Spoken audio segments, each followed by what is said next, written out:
So just a sec.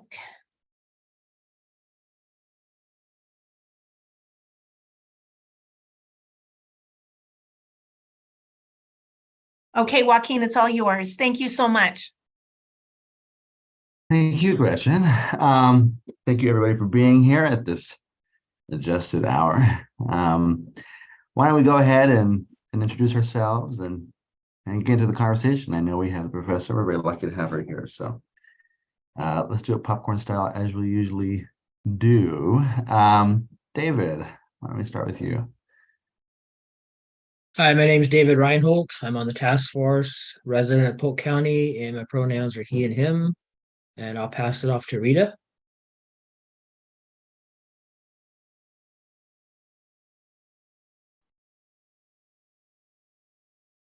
You're muted. Hi. There. I successfully unmuted. Got to figure it out. Thank you, David. My name is Rita Sion. I go by she, her, and I am a resident of Polk County as well. Very happy to be here.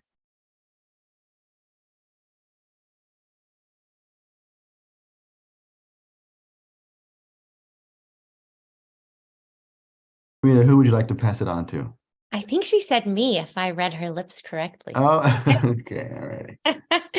I'm Marianne Bradshaw. I use she, her pronouns. I'm a resident of South Salem, and I am a professor at Western Oregon, and am happy to be able to join today to talk about the project the students in my class are doing with you in partnership.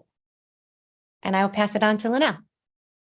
Hi, my name is Linnell. My pronouns are she and her. I'm someone who likes to sit in on these meetings because I'm passionate about your project about assessing discrimination. And I'm also the program manager of Safe Sleep United, which is a homeless women's shelter. So I get to hear people's stories very often. And I feel like the work you do is so relevant to what so many people I work with are experiencing. And I'm very grateful. And I'll pass it off to Gretchen. Hi, everybody. Thank you. My name is Gretchen Bennett. I use she, her pronouns, and am the staff liaison to the commission and its task forces. Thank you. All righty. Thank you, everybody, for introducing yourselves. Gretchen, do we have public comment today? No, sir. No public comment received. All righty. Then I think we have to go into approving the minutes for March. Is that right? Yes, sir. Is there a motion to approve the minutes for March? Or do we have quorum? I'm sorry, Gretchen. You actually do. Yep. You brought me Okay. quorum with your arrival. Thank you. Is there a motion to approve the minutes? I'll make the motion to approve the minutes. So moved. Is there a motion to second? So seconded. All righty. Okay, so let's get into the meat and potatoes, my grandmother would say, which is the reason that our wonderful guest, Professor Bradshaw, is here joining us, which is the discrimination survey. For those of you, I think we were all there. Stands, David. Were you in person, David, or were you? Oh, God. Perfect. It was hard for me to assess. So can maybe continuing the conversation we started last week before last, the days and weeks blend together now, around kind of our expectations and the ways that we'd like to see the discrimination survey take shape now that it's kind of in the works officially with the class in session and everything. So I noticed, Gretchen, that you shared a document with me just now. Are these questions from the professor? Or? Yes, Marianne's developed something for us to talk through with your permission. I believe she's also able to share her screen. Yeah, does everyone have access to the document? Okay, great. Yeah, so I think that's as good a way of moving forward as any. So, Professor. Great. Well, if it works for you, I will go ahead and share my screen, and you all should be able to, through your email, get into this same Google Doc. Because of course this is going to be tiny, but hopefully you're in it, and then you can read it and scroll through, and you all are also authorized to edit. So as we go through, if you want to highlight something or underline something or make a suggestion, I'm happy for this document to be a collaborative one. What I have done is it's actually 3 pages, And the first page is an outline of the questionnaire as we fielded it in 2022. And the second page is just a collection of questions, comments, things the students heard when you attended their class last week, which was fantastic. So I thank you all for your time. And their assignment this week was to review the questionnaire as it was fielded last year, to look at their notes from the meeting with you. I think it was Kelsey had recommended a survey that we looked at, and they did some discussion posts in a forum of, you know, what about this and how about this? What I have in front of you is not like, here is exactly how we ask the question, because what I want to start with is a little bit more big picture, like here's the flow and the contents. And then if we say, hey, this seems less important and this seems more important, or can we add something like this? There certainly will be opportunities for you all to give feedback on the specific language of the questions, but I wanted to just start big picture. And I know you've all had an opportunity to see the questionnaire from last year, but I'm going to just talk through very quickly these sections, and then we'll get into some of the questions and possibilities for how we want to evolve the questionnaire moving forward. So the first section is 2 questions, and those are the screening questions. We ask them right at the beginning, the age, and do you live or work in or near Salem, so that people who are under 18, we thank and dismiss, and people who, you know, live 100 miles outside of Salem who may actually get the invitation to do this questionnaire also are thanked and dismissed. In the past, we've had very few minors, but a handful, and fewer minors than people who live and work outside of Salem, but a few people. So we do ask those screening questions right at the beginning. Then the flow of the questionnaire, we ask 3 questions about your own personal experience with discrimination. Have you experienced it? Yes or no in Salem. Those who say no, skip the next 2. And those who say yes, the question is asked, what was the main type of discrimination in the most recent occurrence? And they are instructed to only mark 1. And then how frequently have you experienced discrimination in Salem? Then it's a secondhand discrimination. So have you witnessed or heard about? Again, a yes or no. Those who say no, skip the next 2. And those who say yes are asked what the main type of discrimination was and the frequency. Then we ask an overall question. Overall, rate the level of discrimination. It's an excellent, very good, good, fair, poor scale with an open-end why. Then we ask a couple questions specific about Human Rights Commission. Are you aware? Yes or no? How did you learn about it? Last year, we added the questions about a bias crime. We showed a definition and then asked about the comfort in reporting to the Salem Police Department with an open-end why. We did ask a question about the survey. How did you find it? Or how did it find you, I guess? And then a collection of demographic questions, wrapping up with an open end, anything else. So hopefully that just gives you a really quick grounding on what we did in the past. Based on what we talked about last week and the students' homework, I just wanted to have a conversation about some of these questions. And if there are pieces that we can go any direction here. So there, of course, may be some pieces that you're like, okay, make sure we add this in and bring this back into the conversation. But one question we have been asking about your personal experience, followed by observe and witness in that order. And there was a question about, would it be better to reverse that, to do the more general, have you seen, observed, followed by the personal experience, to do general and then specific. And I am happy to just kind of pause and have discussion and take notes about each of these as we go. Thoughts or comments on that one?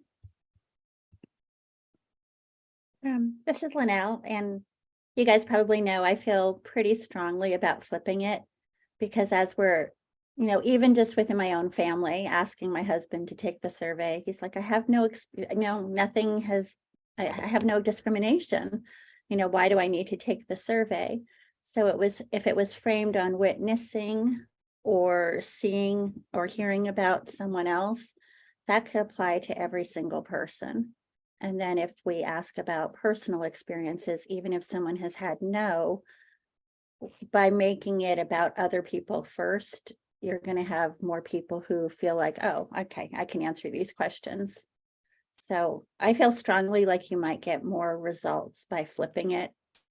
And I'll jump into just a little bit about the spirit, because I loved Joaquim's comments about that. And I'll skip ahead only because I have someone who might come to the door and I might have to take care of something quickly. But I just love what you guys are doing. And I feel like we have a basis in like the Salem City Plan about livability. And even though livability is much broader than just discrimination, the inclusiveness, the diversity, the welcomingness is a piece of what you guys are checking for, and that's aspects of livability. So I had sent a draft months ago, but I have a draft that kind of speaks to an opening paragraph about livability, just focused on the HRC's role of that, of the welcoming, inclusiveness and diversity, and kind of sharing that you're trying to assess that, the livability of Salem within this small scope of what this committee looks at. And a way to look at that is to assess the discrimination that we witness or experience. And to me, that speaks to the spirit. So more This is about flipping Gretchen. it and then Yeah. speaking to the spirit. Thank you so much, Linnell. I wanted to flag for the team. I think maybe, unless Marianne says otherwise, this might be that place where we also talk about the name of the survey, like Linnell's sharing. I know the students had wanted some feedback on that. And I think at a former task force meeting, the team talked through livability and ended up liking the term inclusivity, recognizing like they thought maybe it focused in a touch. And so I think the proposal that the committee came to was, what about calling it the inclusiveness or inclusive survey? But I defer to the members, but just connecting those dots for everybody. I think that's beautiful.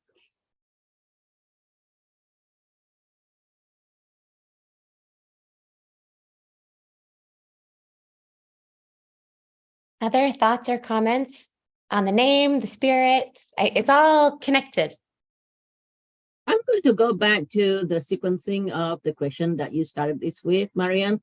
Sure. And that is observe, heard. I agree with Linnell that it is better to start with observe and then followed by personal experience. And in addition to what Linnell said, this is why. In developing any questionnaire, it is always very, very good to start with the non-threatening questions first to ease people in, because having experienced discrimination is a difficult thing by itself, and talking about it is hard. So starting by asking whether people have observed or heard about it is a lot more distant or detached. And once they get into that stage, then psychologically they would actually get more into the survey itself and be hopefully more comfortable about or revealing whether they themselves have actually experienced it. Yeah, I agree. Thank you, Rita, for articulating that great point. I'm hearing good reasons to flip the two. Is there any dissent, or should we feel like that one? Yes, let's make that change. I feel good about it. I think the students feel good about it. Let's do it. Okay, decision one made. Then Linnell made some great comments around the spirit of the survey. Gretchen connected us back to some other ideas that we talked about, the inclusiveness survey, inclusivity, diversity. I did hear, I think, Rita, you had suggested maybe the annual human rights survey. There were a couple of different ideas on the table. I do recall, Gretchen, there was a conversation where I think inclusion, was it inclusion? I'm trying to remember the exact wording, but I do feel like we kind of, there was a discussion that kind of came back to that as a term. It was, I remember inclusivity, and that being the member Susan's suggestion that seemed to resonate with the task force. I don't think we came to a decision, but rather wanted to suggest it to the students for input, but I defer to those who were here, of course. Other thoughts or comments on how I to don't name the remember survey? that specific conversation. We've had several now around Yeah. the name. But inclusion is fine. That's a fine name. My only concern with that is it's a little nondescript. So while it's better, or rather an improvement over discrimination in the way that it's, people might be turned off by discrimination. To Lionel's point, I haven't experienced it, or I don't want to talk about that. And inclusion doesn't have that baggage. The baggage that inclusion does have is, I don't know what I may not know what that means, right? If I'm just a random person walking down the street, or someone who's maybe not otherwise involved or invested or engaged with these kind of concepts, but may have something to say. So I would maybe be biased towards words or language that anything we decide on will be kind of vague and maybe a little bit nondescript, but that might be more accessible, I think. And I'm not attached to this, but I offered this maybe as by contrast. The name that I offered last time was community and belonging survey or something better, or I don't know if that's better than inclusion survey, but it seems that maybe more people might be like, oh, I see myself in this a little bit more.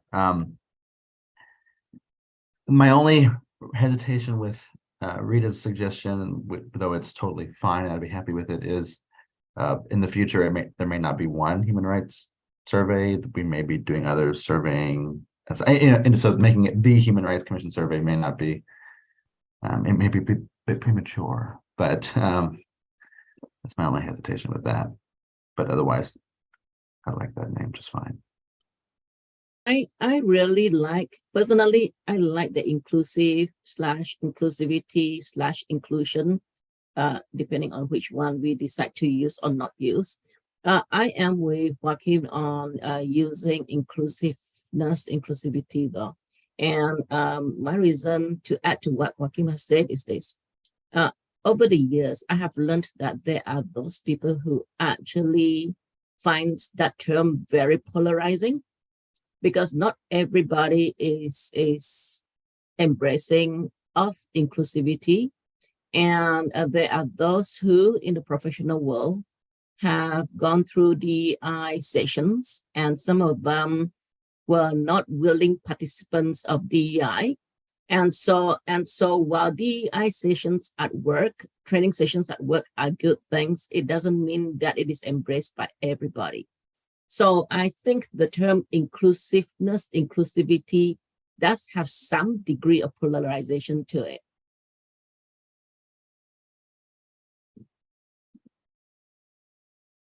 And Rita, do you feel like because of that polarization, you would prefer to avoid it? Yes, that is because regardless of how people feel about human rights, or regardless of how they feel about inclusivity, I think we would want any resident in Salem to feel comfortable taking part in the survey. Correct. Agreed. Yes, we don't want the title of the survey or the labeling of the survey to be a reason that people say, oh, like that's not for me, or I'm not interested in doing that. Yep. This is Linnell again, and I'm not on the committee, but I fully support what you guys are all saying. And not to try to sway from that, but to me, it seems like inclusiveness connects to livability. So Salem has like a little statement that they're the capital, they have the population, and they have a comprehensive plan that shares we're diverse with well-established neighborhoods, family-friendly ambience, and a small town feel. If there was this introductory sentence that included that and said these qualities reflect various aspects of livability that contribute to a welcoming, inclusive, and thriving community, and this Human Rights Commission focuses on livability relating to those things, and they're assessing the levels of that. To me, that the livability kind of takes all of it together, but explains why welcoming and inclusive is very relevant. But that said, I'm not married to that. I just kind of see livability in the scope of this committee being very easy to define as part of the spirit. And having it be diverse and inclusive. But inclusiveness is beautiful, and whatever works for all of you. I like having, the more I think about my suggestion on calling it an annual human rights survey, the more I do not like it, and this is why. It doesn't really pinpoint the core of that survey. So having an adjective to describe it, I think, is a very, very good thing. What I'm hearing now are two keywords that we're talking about: livability and / belonging. I'm thinking about those two. Livability, I like a lot. The only issue that I have with livability is that, per what we discussed in the last meeting, livability is more than human rights issues. So to that extent, livability may create right off the bat a set of expectations that may not be met by the survey, a set of expectations among participants that may not be met by the survey. Belonging/belongingness, I think is much, much closer to the spirit of what we are trying to do here, because in my mind, Human Rights Commission is set up in the city of Salem because we want to ensure that everybody feels like Salem is their city and that they belong in the city. So I really do love the belonging/belongingness part of the language. So if I were to do a preference, I would go towards more the belong/belonging word. David, do you have any thoughts? You don't have to, but I'd love to hear from you. I have thoughts what I don't like. I'm just trying to figure out what I do like. So I agree that livability has a lot of other items with it. So I don't know if that would be a good human rights survey. I understand why we want to do that. Inclusivity, I think that's a very, very generic term. And I think if somebody said that to me, I wouldn't necessarily know what that was about. I would have my own ideas, but not sure. So I've been Googling different names as you guys talk and trying to figure out other different names, and I still can't find one.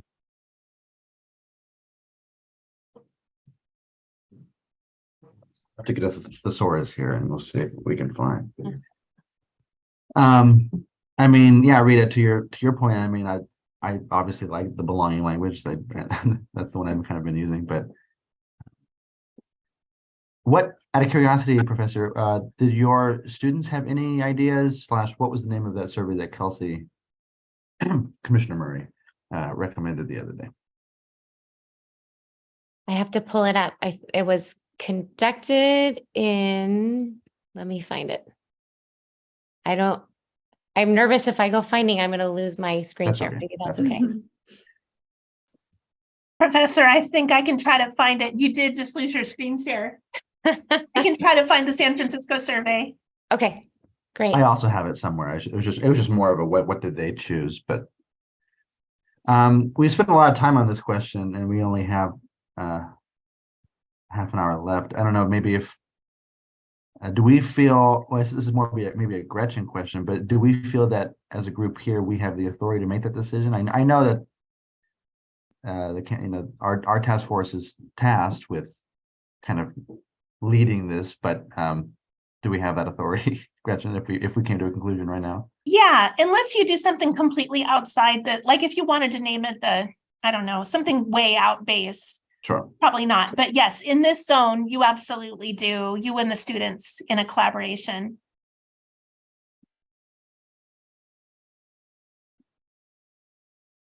I think unless somebody has strong objections to belonging, whichever type, whether it's a noun or a pronoun, whether it's a noun or adjective, unless somebody has a strong objection to that, let's go with it. because I don't think it can go wrong. It is good. I don't think there is a wrong to it. Yeah, no objection Yep. here. David, what do you think about belongingness? I'm okay with that. So there you are. Linnell, you good with belonging? I had to step away, but for a second, but yeah, I think that's really lovely. And if you could do communityness/belonging, the aspect of not just belonging, but feeling a communityness, but either one of those I think is really beautiful. And this is Gretchen. I located the survey. It's the San Francisco Bay Area LGBTQ Community Needs Assessment conducted by the Horizons Foundation. And I think it had a little bit of a different scope than we did as well. And Linnell sent me a document that I'm working on forwarding to you as well. And needs assessment sounds too bureaucratic to me. I think that when you guys are suggesting community and belonging, it makes it personal and kind and welcoming. Yep. I would suggest that we use community belonging survey as a placeholder. And I'll take that to the students tonight and you guys can reflect on that, but we'll go forward with that. And if someone, is driving or you're like, oh, what about this? We will have a, week or two before we're ready to actually be in the field. But let's use this as a placeholder. I feel like it does reflect, like someone said, the spirit of what you're trying to do. And I like the warmth. And I think, in past years, discrimination has kind of been that negative framing, and this is a positive framing, which I also like. Great. Okay, so a couple other quick questions here. We, Rita, when you and I first did this in 2017, we didn't know we were ever going to do another one. And then Gretchen, we're like, okay, let's do it again in 2020 with the Western class. And now it's kind of become an annual thing. And the way the questions are framed is not with an expectation that it would be an annual survey. And so we ask, have you ever experienced discrimination in Salem? And we asked people that in 2022 and we compared it to 2021 and we're like, well, it's very similar. I think if we're going to track and compare year on year, maybe we want to ask the question, have you experienced discrimination? Like in the past year, have you experienced discrimination in Salem? And adjust some of those wordings because that will give us a different response than ever. I'm seeing some head nods. People feel good about that? I agree. Here's my thinking as well. In the process of phasing out certain questions, now that this has become an annual survey, one of the things that I have done is that instead of just doing a direct change out, what I have done is I still continue with the old question and then I add the new question. So first you ask, have you ever discriminated? Yes, no. Have you experienced discrimination in the past year? Yes, no. We see what the response are for ever, for the question on ever discriminated against. If it continues to hold stable, then the next year we say, we are going to then transfer totally over to have you experienced in the past year and get rid of ever. I love the suggestion if we aren't concerned about the length of the survey. If we have other things we want to add, we may feel like we don't have the space to double that up. So I think that sounds like the gold standard. So we'll have to see in terms of length. But I think from a methodology standpoint, it'd be great if we could do it that way. So adding in the past year, people feel good about that. Then we ask about the type of discrimination and list, race, gender, age, housing status. There's quite a list. And we ask people to check the one that in their opinion is the primary type of discrimination they experienced in the most recent incident. I have found when I am in the field doing that, people often will say 2 or 3 reasons. And I'll say, oh, you just have to tell us the main one or the primary one. And sometimes they're like, well, they're related. Like they can't unbraid those. And so the suggestion is to allow a check all.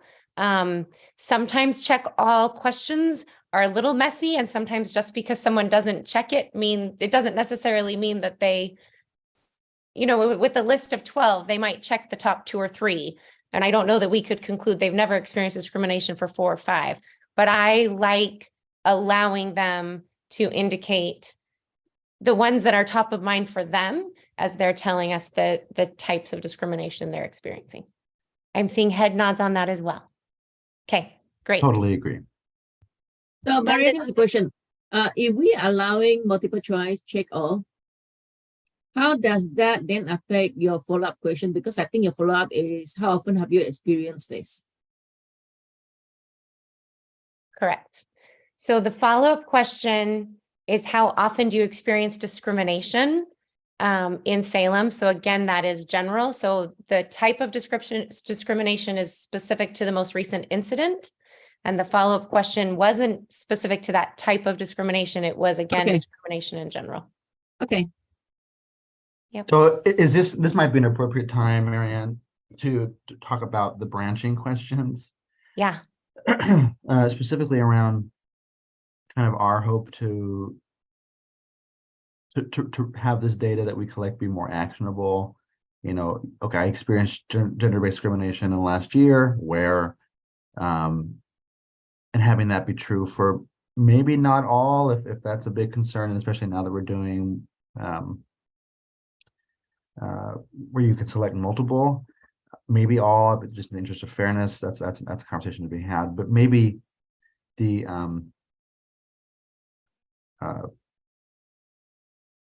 question that we just asked ourselves, which was what did you just say? The question of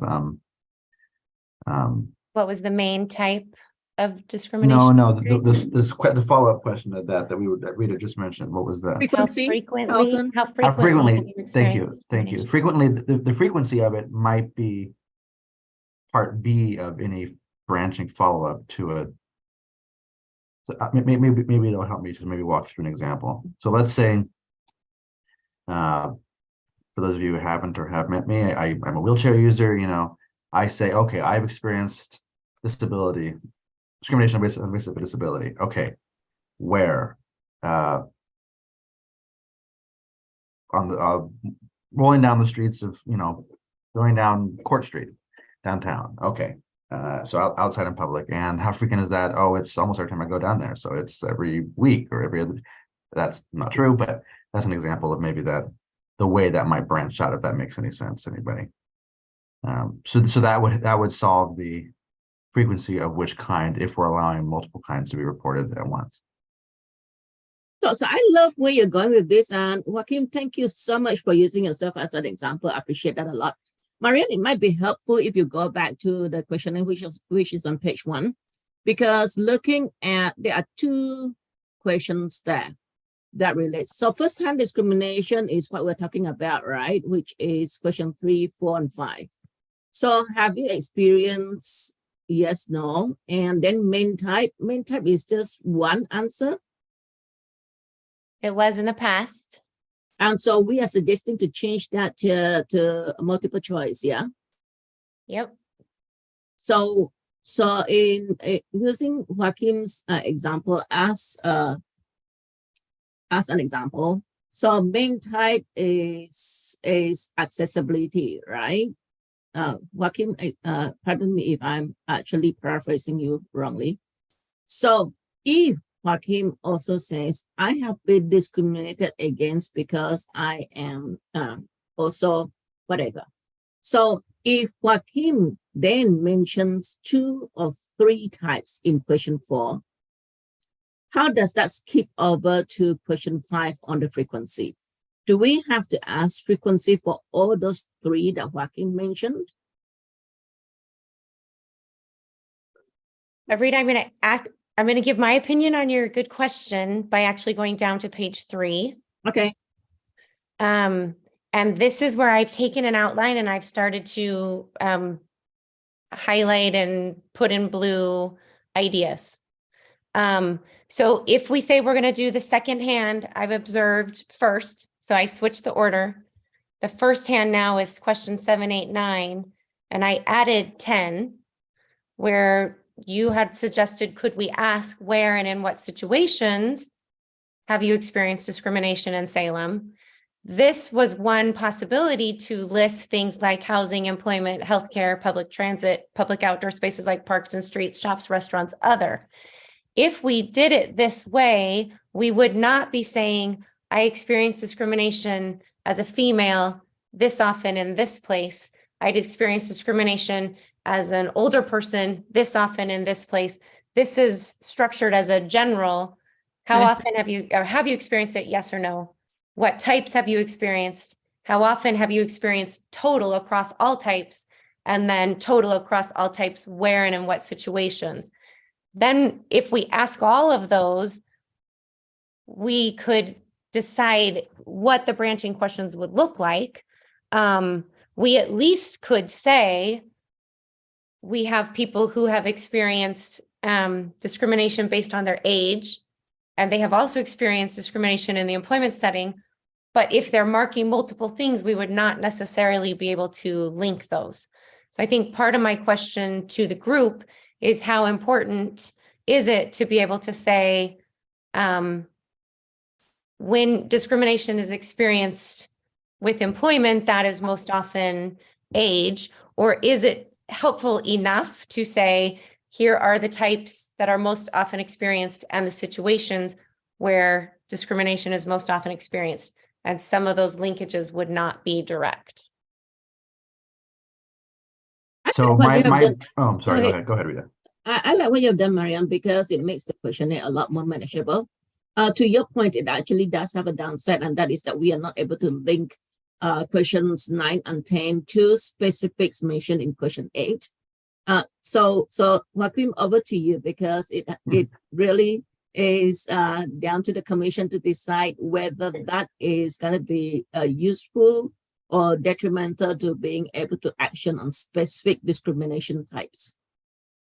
Yeah, so I'll say maybe a few things. I had really wanted them to be branching questions and not a separate follow-up question. That is to say, I would prefer to have it structured where the linkages could be made. So if I'm experiencing age-based discrimination, that is, I want to know if that is in the household, if that is in a healthcare setting, if that is in an employment setting, and I want to know how often you're experiencing that as someone who's elderly, right?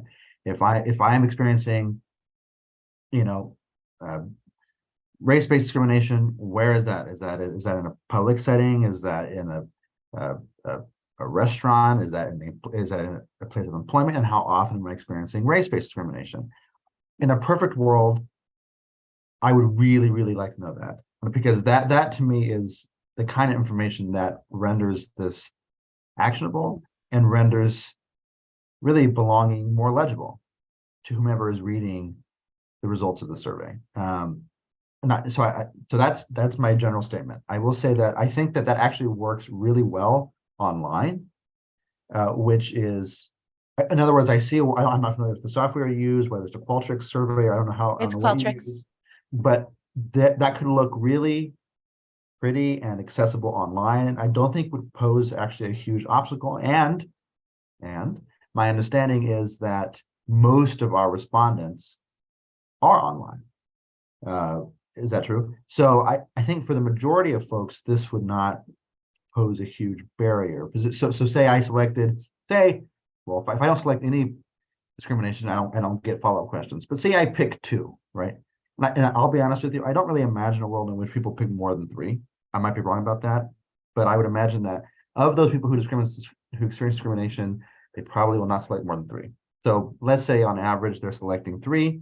That would be 3 questions that have 2 follow-ups, and the follow-ups are where and how often to each of those 3. And I don't think that's particularly burdensome for an online survey taker. I will say that changes, the politics of that change a little bit when it's on paper, in person, on the street. And we can talk about that and troubleshoot that, whether that includes narrowing it down to having it print on paper, narrowed it down to areas of highest concern that we know are areas of concern, or that we think we know are areas of concern based on previous discrimination surveys, primarily houselessness, gender, and race, I think, were the top three that we saw. So maybe only those three have that option, which is limiting and impacts our ability to assess things. But ultimately, that's also not the majority of our data pool. I don't know. There are workarounds, and that's one that I'm offering. But in an ideal world, I think I would like to see, I know it's more onerous, but I would like to see that more thorough data, because if we're going to try to make it more actionable, I would like to really make it actionable, so that when city council or the mayor's office says, well, look, we have a real problem with gender-based discrimination, but then comes to us and says, what do you know about where that's happening? We could not answer that if we didn't have that linkage. And I think that's a loss. So, I don't know. That's my 2 cents on it. I think for me, it's a balancing act around simplicity and length of the survey. And with every survey, you're always trying to hit that spot of asking what needs to be asked so that it's actionable without without going so that now you have respondents who are burdened. And I do feel like, Joaquin, as you articulated, the experience of taking the survey is different online versus in hard copy. I do feel like taking surveys in hard copy, Linnell is like a formatting wizard, and she got our survey last year, like on 2 pages, front and back. And so Wow. we could go with clipboards, and some people would just take them and fill them out. Yeah. And we had, lots of advocates that would work with people, and, the students, some people would say, hey, just kind of walk me through it. And some people would just do it. I think if it gets much beyond this, the hard copy flow will really, it will decrease the number of people who opt to participate. But if the commission is comfortable to say, let's agree that we'll have maybe a few extra questions online where we do the branching, I think that we could do, like you're saying, Qualtrics is very equipped to do this, and people mark here and you can just branch. And I will need to sit down with the students, because if people mark 3 and it can get complex quickly.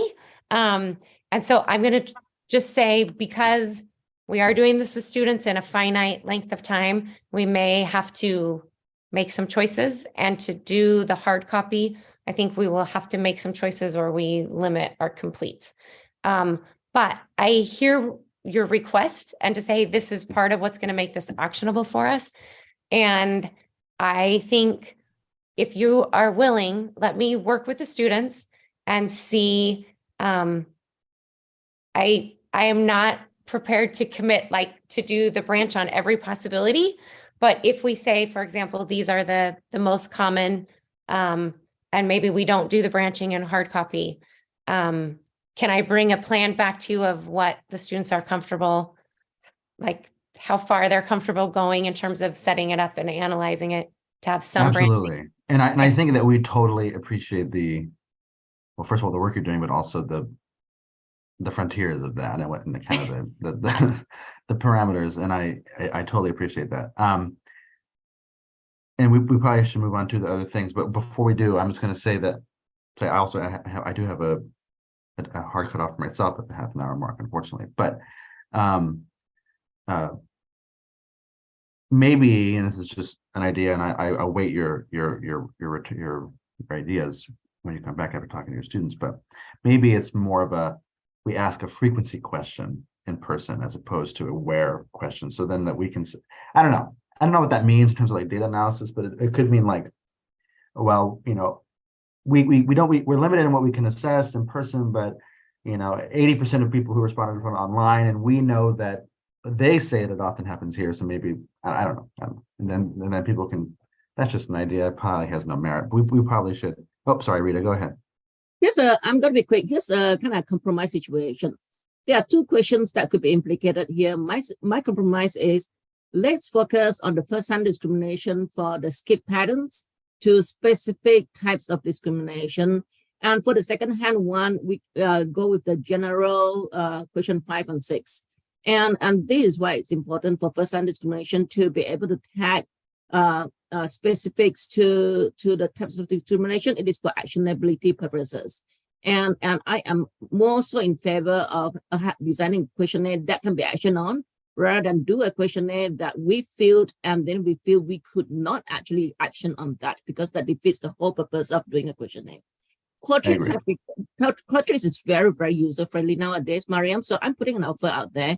I now work for Resource Innovations, and Resource Innovations has an evaluation department where people there are really, really so good at programming Qualtrics that if your students ever encounter any problems, I can reach out to my coworkers in the evaluation department and say, hey, can you spend like 15 minutes with Mariam's students, kind of walking them through Qualtrics so that the programming can be done easier? Great. That's a generous offer. What I would like to suggest, I'm going to go to class tonight. My suggestion is on only the firsthand discrimination, as Rita suggested, agree with that we do some branching. In hard copy, it will be exclusive to housing status, because the vast majority of the type of discrimination in previous hard copy surveys has been around housing status. Sometimes it's housing status and gender, or housing status and race, but in hard copy, we will do only housing status. Online, we will explore branching, and maybe the students will do it for the 5 most common types. But I think last year we had like 12 types. So I will talk with them if they're interested in support and programming, but I will come back to you with here's what they feel comfortable doing with the branching. And I definitely feel like we can do it. We just need to balance the complexity and the size of the task for a 10-week class with Totally the agree. smallest number of students I've ever had. And last year, I had students who could program Qualtrics in their sleep. This year, I do not. So I'm just trying to balance what I'm asking them to learn. And I think we can get 80% of what you're asking for, maybe not 100%. I do want to ask before we run out of time, there was a question in the Horizon study that Gretchen just found for us. One of the questions asked, how safe do you feel? And they asked in your neighborhood, in your relationships, where you work, at your school, on public transit, interacting with police or law enforcement officials. And I wondered if that is a safety question that would be interesting. I feel like if we're talking about inclusivity, I don't know if that's helpful. And then I wondered about adding some other in downtown Salem, Salem's Park, shops and restaurants. Do you look at that question and say, oh, yes, we should ask something like that? Or do you look at that and say that's really outside of the scope of this? I love that question. I love that question because that points to where the person feels like they belong or not. Because if you do not feel safe in all those places, right, you really do not belong here. I also love I- that question. Go ahead, David. So that could be looked at a different couple of ways. I mean, how do you feel safe? That could be crime. Yes. Yep. My other question, Marianne, just kind of bringing this last question we just kind of wrapped up into this, which is a length question, is I mean, we're saying it's one question, but I feel like it's more like a bunch of questions, right? Because wouldn't you be answering for each of those? Oh, yes. Yeah, so this ends up looking like a grid, and the way Yeah. they asked it was a 4-point scale. So there Okay. was no neutral middle ground. It was very unsafe, somewhat unsafe, somewhat safe, and completely safe. Yeah. So for each of those, then someone's got to mark one box choosing from those 4 options. So for example, we might say, they asked it with 6 options, and we might say the relationship option isn't as relevant to, and maybe it is, I'm asking you, but maybe we would say we want to use 4 of theirs and add 2 of ours. And then, yes, it's going to look like one question, but it's going to take up space on the hard Yeah. copy sheet, and you've got to mark a box for each line item there. This is Gretchen. I apologize for interrupting. I'm wondering if we could propose the safety question be an idea for next year. Like Commissioner Reinhold said, I think that generates a broader set of thoughts about public safety in general. And I don't think I'd be able to have the commission make the decision to ask this question without some engagement from the other parts of the city that work on public safety. Mm. And so I think just as part of making sure we're within our role and function, I don't see words of safety in the chapters that create the commission. It's not to say it's not related. I wholeheartedly get that connection between are you experiencing bias, incidents, or hate or discrimination as relating to safety? But I think I'd need to have a series of conversations first. So I wonder if we could put a pin in that particular idea. Thank you, Gretchen.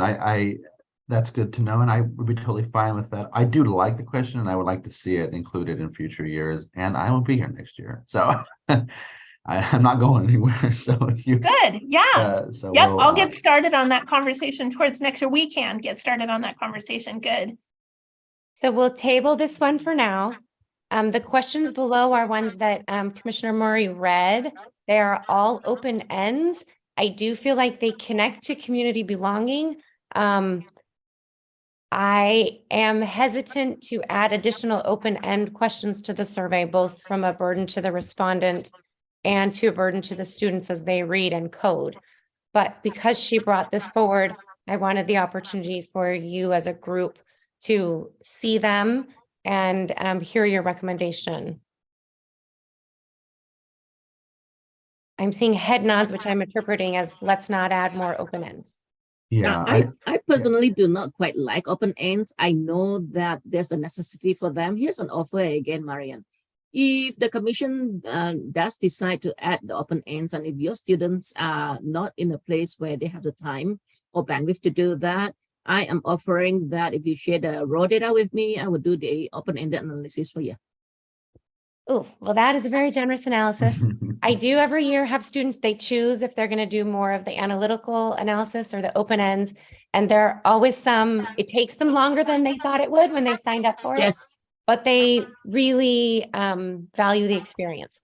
So I will see if I don't have a student who wants to do it, I'll come back to you. My other questions here, we asked the overall rating question. Overall, how do you rate the level of discrimination in Salem? And there was some discussion among the students about more of a question that would get at the feeling of belonging or how welcoming or inclusive people perceive Salem to be. And these are two pairs. I would not ask all four of these, but either the top pair or the bottom pair. How much do you agree or disagree with the following? In general, Salem is an inclusive community, and I personally feel a sense of belonging in the Salem community. Or Salem is a welcoming community for someone like me, and Salem is a welcoming community for people of all identities and demographics. Do you have a response to including something like that? And does one of those pairs resonate with you?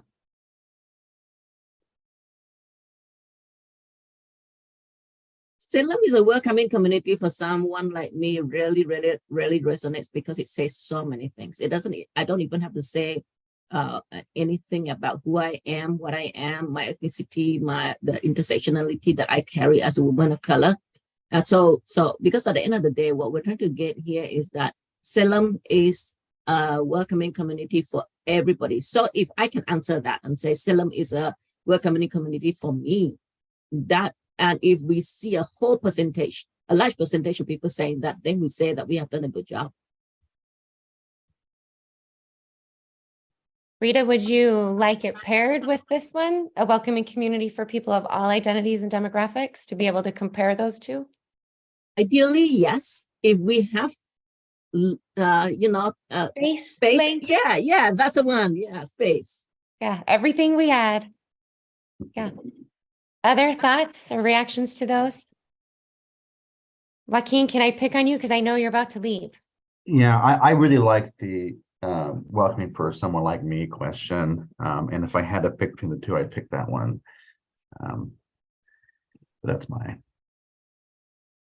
2 cents. Are there any rapid round ones, whatever the expression is? English is not my first language. Whatever it is that we can get through the next 2 minutes or so. Or are we? No. It's giving no. I feel like I've had a chance to ask most of my questions. Okay, great. I did want to highlight this one. We asked how you found the survey, but there was some discussion about wondering about asking if people have done the survey before. The students had a lot of concern that like people do a lot of surveys and this would have been a whole year ago and will people actually remember? But I think we could ask it and give answer options that include I'm not sure. I also feel like if we are rebranding the survey, if you will, we've called it the discrimination survey the last 3 years. And then if this year we call it a community belonging survey, there may be people who did the discrimination survey who will Yeah. not realize it's the same survey. But so I just want to ask value in adding a question like that. So my one comment before I leave, unfortunately, I do have to go, but I will say that given that we've added the in the last year clarification or considering adding frequency questions, I don't know what we're learning other than are we reaching the same people? But to your point, do they know that we're reaching the same people? You know, do they know that they are people that have been reached? You know what I mean? So if we're really concerned about links, and if we're looking to cut a question, this might be a good candidate for that.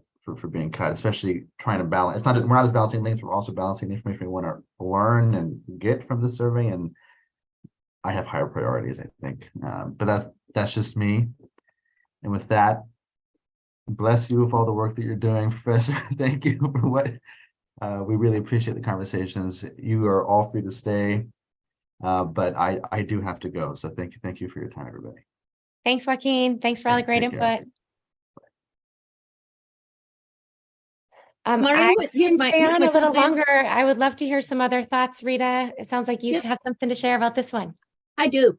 Here's Great. my thoughts on this one. If the survey instrument has room for this, and we do include this, regardless of the fact that we change the title, I think it is good to have this in here this year because moving forward, we're not going to change the title every year. So this can be a baseline for moving forward as well.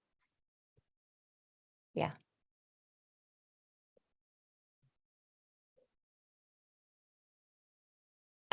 What I would like to suggest is that I take all of this input. I've got class tonight, so I really appreciate your finding a time before class to give me this input, because then I can sit down with the students. And what I'd like to do is actually bring you a draft of a questionnaire instead of just like, here's some ideas and concepts. And I feel like it's very helpful to see like what the flow actually could look like. And we can mark a few, for example, if we include a question like this one that's numbered 18 here, but I don't know what the number would end up being of having done the survey before. And we could italicize it or put it in a color to say, maybe this isn't a top priority question. And then you all can look at it and say, you know, if we're adding the branching or if we're adding something about a welcoming place for someone like me, maybe we end up saying this one is a nice to have and not a top priority. But I will include it for now, and I will work with the students and bring you a draft. And Marian, I think it will help you manage us if you tell us that, hey, this is too long. You got to cut 10 questions out of this. Yeah. Generally, I like a questionnaire to be about 20 questions. So last year we were at 22. So we like, if we get to 25, then I won't let you go over. So we'll have Thank to make you. some trade-offs. That sounds like a good plan. And if you send it to me, I can make sure to get it out to folks. And if we have a deadline by which to respond to follow the process for the class, please let me know that too. The deadline will be probably noon next Wednesday, so I can have any feedback that the students and I can then talk about again Wednesday night. Copy that. Okay, we'll get a draft. I'll incorporate their input. Tomorrow looks a little wild on my end, so it might be Friday, Gretchen, before it goes to you. But I will get something to Gretchen by the end of the week, and then y'all can get me your feedback by Wednesday, and hopefully we'll just keep rolling, because then we need to figure out how to finalize it and get it out so people can actually do it. And this Yes, is Linnell, much and I would, oh, sorry. No, I was just thanking Marian because Marian, I did not realize that we have known each other for 6 years now. 6 years, yeah. We're old friends by now. Right. Yeah, Linnell, you were going to say something. I'm just personally maybe just not aware of like what value we have in knowing if someone's done this annual survey before, but I might be reacting to doing the surveys in the field. And last year's, we were able to have it on 2 pages, double-sided. And even that was kind of long when you're doing it in person with someone. When you're on a laptop or a phone and you're just clicking answers, it can go super fast. But when you're helping people who might not have the same literacy level, who might be Yeah. out in the field with cars driving by, screaming at them, 4 pages even was long to be able to get through it with some people. And yet there's value to those branching questions. So I love that Marianne is willing to try to balance length with the value of what we get. But I personally don't know what we're getting from, have you done this survey before? But that could be my ignorance. Very probably is. That Well, balancing how, I length don't is remember how we ended up with that, but I think it relates to a couple of answers that we got from the previous survey instrument. But Linnell, as you were talking, I was thinking that it may be of value for us to have a cut down version for the houseless community that focuses on certain things. Because when we are doing for your assistance in getting the survey out, it is a one-on-one interview situation. So maybe it is time for us to consider what are the questions that we need to focus on. Okay. I'm going to stop talking. I talk too much. Don't stop. don't stop. We love it. Such Very such great input. valuable. I appreciate everyone's input. All right. Well, thank you for your time today. I really appreciate all the input. I will have something, Gretchen, to you, if not tomorrow, then Friday. And I'll just look forward to getting feedback and we'll keep rolling. Everyone, thank you. Professor, thank you. I want to quickly introduce Connor, who joined us during the conversation. Connor Mullaney is a student at Willamette University and is doing an internship with us right now. So welcome him in. Yes, ma'am. Hi. Thank you. Thank you. Awesome. Hi, Connor. How's it going? Going well. Glad you could join us today. Yes, thank you for letting me.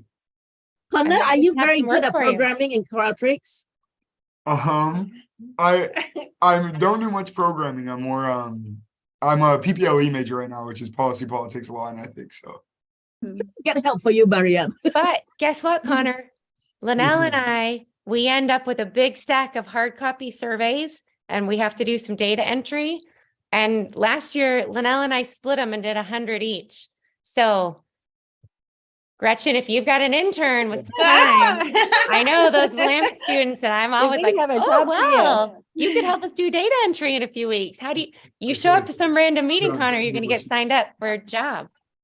yes, ma'am. Yeah, I Yes, I love it. I use Google Sheets a lot. I coach basketball, so I'm always entering statistics as well and things like that. Perfect. He's got experience with data entry. That's the intern we need. Love it. And I'll watch for the survey and send it out to each of you with an exclamation point so that you see, and if you get back to me any feedback, we'll get that to Marianne on time. And I think we'll just leave the other agenda items. We wanted to prioritize the survey today, so I'm glad we had a chance to do that. We'll leave the other items for a future meeting. Good. Okay, Thanks, everybody. Thank you, everyone. Thank you all. Bye-bye. Bye. Have a good day. Bye.